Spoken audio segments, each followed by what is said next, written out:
Welcome to Revenge by Eve. We've got a great story for you today.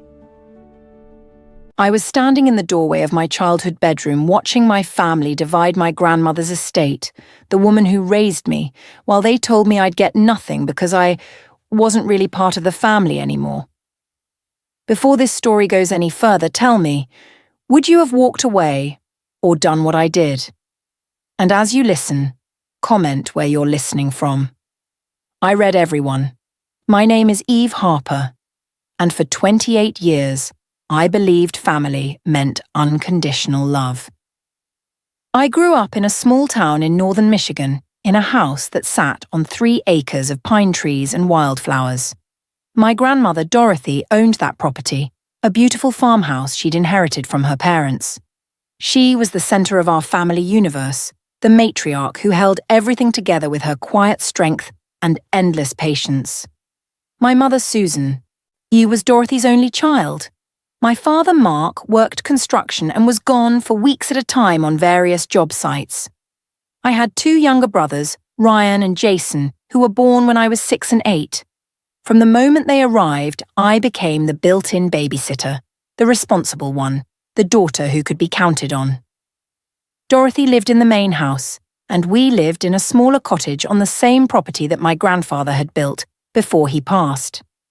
Every morning, I'd walk across the yard to have breakfast with her before school. She'd make me scrambled eggs and toast, and we'd sit at her kitchen table talking about books, dreams, and life. She was my anchor. When my parents fought, which was often, I'd escape to her house. When my brothers were too much to handle, she'd take me in and let me breathe. She saw me not as the caretaker, not as the responsible one, but as Eve. Just Eve. "You're going to do remarkable things," she'd tell me, her weathered hands wrapped around her coffee mug. "Don't let anyone make you smaller than you are." I was closest to her in ways my brothers never were. They'd visit her for cookies and money, but I visited her for connection. I'd help her with gardening, we'd watch old movies together, she'd teach me to bake her famous apple pie. Every Sunday I'd do her grocery shopping and make sure she had everything she needed. When I graduated high school, Dorothy was the one who encouraged me to go to college. My parents had been lukewarm about it. "College is expensive and you'll just get married anyway," my mother said. But Dorothy had secretly been saving money for me. "This is for your education," she told me, handing me an envelope with $3,000. "Promise me you'll use it to become who you're meant to be." I cried and promised her I would. I went to State University, majored in graphic design, worked 2 jobs to pay for what the scholarships didn't cover. I came home every holiday, every break, spending more time with Dorothy than with my own parents. My brothers rarely visited. They were busy with their lives, their friends, their interests. After college, I moved to Grand Rapids for a job at a marketing firm. It was only 2 hours away, and I came home once a month to see Dorothy. We'd spend weekends together, and she'd catch me up on family gossip while I helped her around the house. By the time I was 26, Dorothy was 83 and slowing down.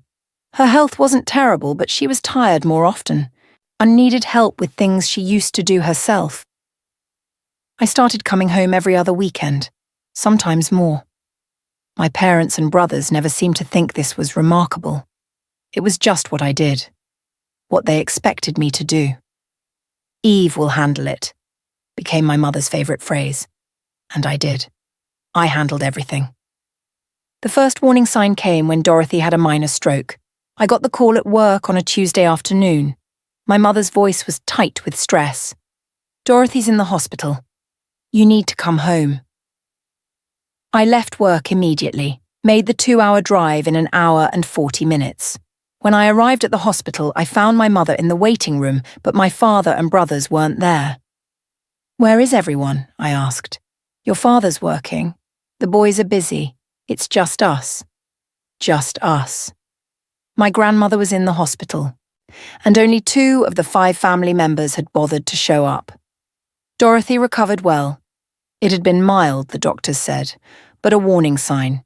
She'd need to be more careful, reduce stress, possibly have someone checking on her more regularly. "I'll do it," I said immediately. "I can work remotely a few days a week, stay with her." That's a lot to ask of you, the doctor said. She's my grandmother. My mother squeezed my hand. You're such a good daughter, Eve. I don't know what we'd do without you. But she didn't offer to help. Neither did my father when he finally showed up that evening. My brothers called but didn't visit. I rearranged my entire life. My boss was understanding. I could work from home 3 days a week as long as I came to the office for important meetings. I started spending Tuesday through Thursday at Dorothy's house, taking care of her, making sure she was eating well, managing her medications. Those were precious days. Despite the circumstances, I treasured that time with her. We'd watch her favourite shows, I'd cook her favourite meals, and we'd talk like we always had. You're giving up so much for me, she said one evening. I'm not giving up anything. I'm choosing you. She smiled, but there was sadness in her eyes. Your mother and brothers should be helping. They're busy. So are you, sweetheart. You've always been the one who gives everything. I worry they take advantage of that. I brushed it off. Family helped each other. That's what you did. But I started noticing things that made me uncomfortable. My mother would call Dorothy during the day when I wasn't there, and I'd hear bits of their conversations. Yes, Susan, I told you I'm leaving it to all of you equally. No, I haven't changed anything. Yes, the house too. They were talking about the will, about inheritance. I felt sick. Dorothy was recovering, getting stronger, and my mother was already thinking about what she'd get when Dorothy died. And it wasn't just my mother. I overheard Ryan talking to Jason one weekend when they actually did visit. Once Grandma's gone, we can sell this place for at least 400 grand. Split 5 ways, that's 80,000 each. 5 ways. They were including me in their calculations of Dorothy's death money. I confronted them. She's not even sick anymore. Why are you talking about this? Ryan shrugged. Just being realistic. She's 83. Could be any time. That's morbid. That's practical. And unlike you, spending all your time playing nurse when you should be focused on your career. The comment stung, but I let it go. I was too tired to fight. Things got worse over the next year. Dorothy had another health scare, not a stroke this time, but a bad fall that resulted in a broken hip. She needed surgery, then rehabilitation, then months of physical therapy. I took a leave of absence from work, unpaid because I'd used all my PTO on previous visits. My savings took a hit, but I couldn't let her go through this alone. My family's response was telling. My mother visited the hospital once, stayed for an hour, then left because she couldn't handle seeing Dorothy in pain. My father came by twice in 3 weeks. My brothers didn't visit at all during her hospital stay. Though Ryan did call to ask if I thought this would affect her estate planning. I wanted to scream at him. Our grandmother was in pain, struggling to walk again, and he was worried about money. But I held it together. I always held it together. Dorothy came home after 6 weeks, and I stayed with her full time. My boss was understanding but made it clear I couldn't stay away indefinitely. We need you back by the end of the month or we'll have to post your position. I was going to lose my job. For family. For Dorothy. During this time, I barely saw my parents. They'd call Dorothy, ask how she was doing, but they never offered to relieve me for even a day. When I asked my mother if she could stay with Dorothy for a weekend so I could go back to my apartment and handle some things, she said, "I'm not good with medical stuff, Eve. You're so much better at it." Translation, you do it. I don't want to. My brothers were even worse. Jason got engaged during this period and the family was expected to be involved in wedding planning. I was invited to dress shopping, venue tours, all of it. I can't, I told my mother. I'm taking care of Dorothy. You can take 1 day off. Family is important. I'm literally caring for family right now. You know what I mean. Jason's wedding is a big deal. So apparently Jason's wedding was important family, but Dorothy's recovery wasn't. I didn't go to the dress shopping. My mother called me selfish. The breaking point of this phase came when Dorothy needed to update her legal documents. Her lawyer came to the house to review her will, her power of attorney, all of it. I was there, making tea in the kitchen. When I heard Dorothy say to the lawyer, "I want to make sure Eve is taken care of. She's sacrificed so much." My heart swelled, but then my mother's voice cut in. I hadn't realized she'd shown up. "Mom, you can't show favoritism. That wouldn't be fair to the boys or to me. Everything should be divided equally." "Eve has done more than equally," Dorothy said firmly. "Because she doesn't have a husband or kids to worry about. She has more free time." I froze in the kitchen. Free time? I'd sacrificed my career, my savings, my entire life for the past year. "Susan, that's not fair," Dorothy started. "It's the truth. Eve's situation makes it easier for her to help. But we're all your family. We all deserve equal treatment." I wanted to walk in there and defend myself, but I didn't. I just stood there, gripping the kitchen counter, arm feeling invisible. The core betrayal happened on a Saturday morning in October, 1 year and 3 months after Dorothy's initial stroke. Dorothy had been declining slowly. Not drastically, but the spark that made her Dorothy was dimming. She was tired all the time, disoriented occasionally, struggling with tasks that used to be second nature. I'd been living with her full-time for months. I'd lost my job in Grand Rapids. They'd been patient, but eventually they needed someone who could actually be in the office. I'd picked up freelance design work to pay my bills, but money was tight. I was exhausted. Physically, emotionally, financially drained. That Saturday morning, I woke up in Dorothy's guest room to the sound of voices downstairs, multiple voices. I checked my phone, 8:47 a.m. When I walked downstairs in my pajamas to find my entire family in Dorothy's living room, my parents, both brothers, Jason's fiancée, Ryan's girlfriend, all of them. In the center of the room, on the coffee table, were stacks of documents. "What's going on?" I asked. My mother looked up and something in her expression made my stomach drop. "Eve, good, you're awake. We need to talk." "About what?" "Sit down." I sat on the stairs, not willing to join their circle. My father cleared his throat. "Dorothy's lawyer contacted us. Your grandmother has... She's developed dementia. Early stages, but it's progressing." I'd suspected as much. The confusion, the memory lapses. But hearing it confirmed felt like a punch to the gut. "The doctor says she's no longer capable of making legal decisions," my mother continued. "So we need to act now, as a family, to protect her interests." "Okay," I said slowly. "What does that mean?" "It means we're taking over her legal affairs. I have power of attorney." "Since when?" "Since 3 months ago. Dorothy signed it when she was still competent. 3 months ago, when I'd been here, caring for her every single day. And no one had told me. "We've been reviewing her assets," Ryan said, gesturing to the paperwork. "The house, her savings, everything." "Why?" "To make sure everything is properly managed," my father said, "and to start making plans for her care." "Her care?" "I'm caring for her." My mother's expression shifted to something that looked like pity. "Eve, sweetheart, you can't do this forever. You've already lost your job. You're burning through your savings. This isn't sustainable." "I'm managing—" "You're not," she said firmly. "Oh, and we've decided it's time to make some changes." "What kind of changes?" Jason spoke up. "We're selling the house." The words hung in the air like smoke. "You're... what?" "The property is worth about $500,000, Ryan added. "We can use that money to put Dorothy in a quality nursing facility, and the rest will be distributed among the family." I stood up. "You can't sell her house. She's still living in it. I'm still living in it with her." "Which is why we're telling you now," my mother said. "You'll need to make other arrangements. We've already contacted a real estate agent. The house goes on the market next week." My vision blurred. "You can't do this.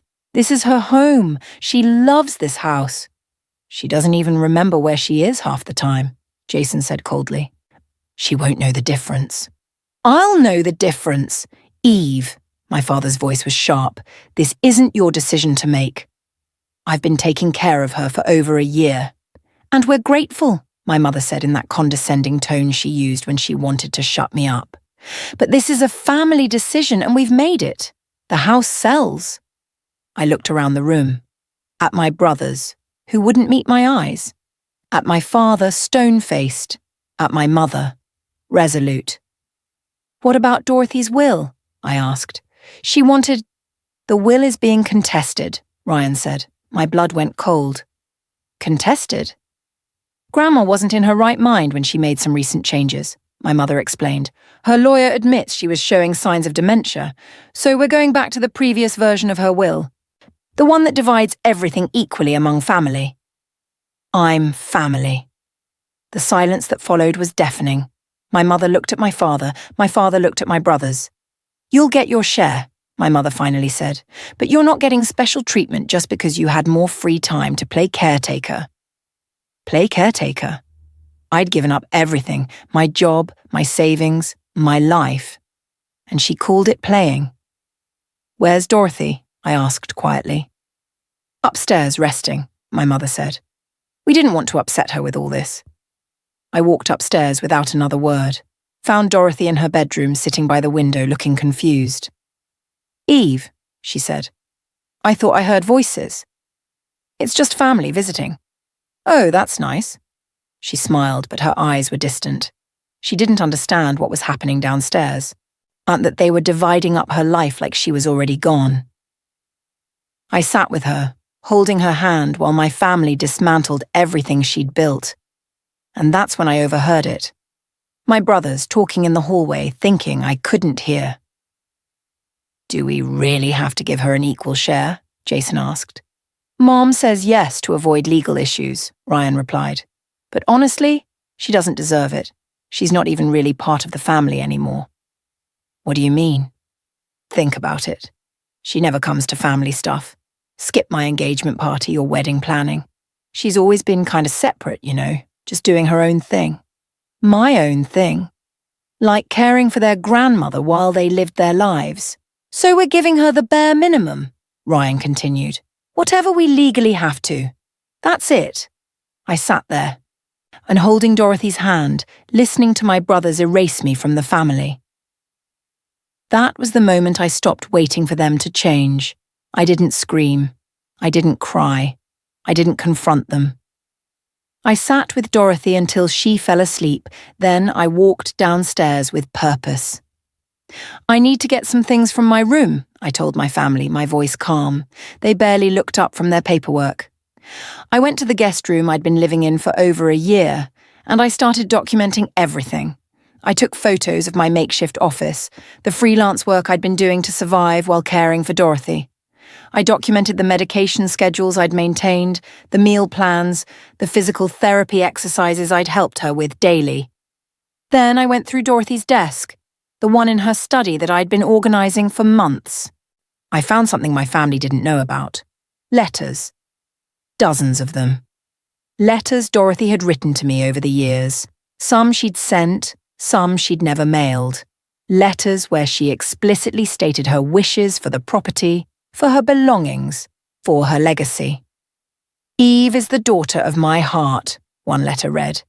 She's given me more love and care than I ever deserved. I want her to have the house, to build her life here, to fill it with the joy she's given me. I photographed every letter. I also found something else. A second will. One Dorothy had made with a different lawyer, 6 months before the dementia diagnosis. One my mother clearly didn't know about. In that will, Dorothy left everything to me. The house, the savings, everything. Because Eve has earned it through her devotion and sacrifice. I took that will and put it in my bag. Then I called Dorothy's original lawyer, the one who'd come to the house a year ago. This is Eve Harper, Dorothy Harper's granddaughter. I need to schedule an appointment with you, urgently, and I need to report potential elder abuse and financial exploitation. Over the next 2 weeks, I played the role of the defeated daughter. I let my family think I'd accepted their decision. I started packing my things, looking at apartments, acting like the doormat they expected me to be. But I was also building a case. I contacted Adult Protective Services and reported that my family was attempting to sell Dorothy's home and liquidate her assets while she was mentally incapacitated and still living in the property. I provided documentation of Dorothy's care needs and my family's absence during her health crises. I filed a formal objection to the will contest, providing the second will as evidence of Dorothy's true wishes. I also contacted a lawyer who specialized in elder law and estate litigation. I showed him everything: the letters, the second will, my documentation of care, the timeline of my family's sudden interest in Dorothy's assets after her dementia diagnosis. "This is textbook elder financial abuse," he said, "and you have an incredibly strong case." "I don't want to destroy my family," I said. "Then what do you want?" "I want Dorothy protected. I want her wishes honored. And I want them to understand that I'm not nothing." He smiled. We can make that happen." I also did something my family never expected. I contacted a local news outlet that did investigative reporting on elder abuse. I told them about a woman with dementia whose family was trying to sell her home out from under her while she still lived there, all while the granddaughter who'd sacrificed everything to care for her was being erased from the family. They were very interested. The payoff came on the day the house was supposed to go on the market. My family had scheduled a meeting at Dorothy's house, with the real estate agent, the lawyer, everyone necessary to finalize the sale. I showed up with my lawyer. "Eve?" My mother looked confused. "What are you doing here?" "And who is this?" "This is David Chen, my attorney. We're here to stop the sale of this house." My father stood up. "You can't stop anything. You don't have legal standing." "Actually, she does," my lawyer said calmly. He placed a folder on the table. "This is a formal objection to the sale of this property, filed with the county court, and this is a second will, properly executed and witnessed, in which Dorothy Harper explicitly leaves her entire estate to Eve Harper." The room went silent. My mother grabbed the document. When was this made?" 6 months before Dorothy's dementia diagnosis," I said, "when she was fully competent, and I have letters dating back years documenting her wishes." "This isn't legal," Ryan said. "It's perfectly legal," my lawyer replied. "More legal than your attempt to contest a will based on alleged incompetence when you have a more recent will made during a period of confirmed competence." "You can't do this," my mother said, her voice rising. "I already did. I've also filed a complaint with Adult Protective Services regarding the attempted financial exploitation of a vulnerable adult. They're investigating." Jason stood up. "You're seriously going to destroy this family over money?" I looked at him, really looked at him. "You were willing to erase me from the family for money. I'm just protecting Dorothy and honoring her wishes."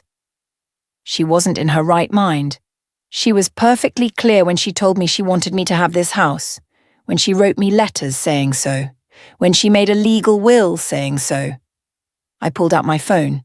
I also have recordings of conversations where you discuss how I'm not really part of the family and don't deserve an equal share, where you calculate the value of Dorothy's life in dollar amounts, where you dismiss the year I spent caring for her as having free time. My mother's face went pale. "There's also a news crew outside," I added. I contacted them about elder financial abuse. They're very interested in the story of a family trying to sell a dementia patient's home for profit while excluding the caretaker granddaughter. "You wouldn't," my father said. "I already did. They're waiting for my signal." My lawyer stood. "Here's what's going to happen. The sale of this house is cancelled. Dorothy will remain in her home under Eve's care for as long as she lives or until Eve decides otherwise. The second will stand as Dorothy's true final wishes, and if you attempt to contest this, Eve is prepared to go public with everything, the neglect, the financial exploitation, all of it." "She can't prove any of that," Ryan said. "Yes, she can," my lawyer said. "She has a year's worth of documentation. Medical records showing she was the only emergency contact. Financial records showing she supported herself while caring for Dorothy with no help from any of you. Letters from Dorothy explicitly stating her wishes, and recordings of your own words." I looked at my mother. "You told me I was playing caretaker, that I had free time, that I wasn't really part of the family. So I'm taking what Dorothy wanted me to have, the one person who actually treated me like family. My mother was crying. My father looked furious. My brothers were in shock. "You're destroying this family," my mother whispered. "No," I said. "You did that when you treated me like nothing. I'm just taking back what was always mine." The fallout was immediate and complete. My family tried to fight the will, but they had no ground to stand on. The second will was legal, properly executed, and made during a period when Dorothy was demonstrably competent. The investigation into elder abuse didn't result in charges, but it did create a public record of their behaviour. The news story never ran. I pulled it once I had what I needed. But the threat alone had been enough. My family stopped speaking to me entirely. My mother sent one final text. "I hope you're happy. You've destroyed everything." I blocked her number. My brothers tried to turn extended family against me. But most of them had seen what I'd done for Dorothy. They reached out to offer support.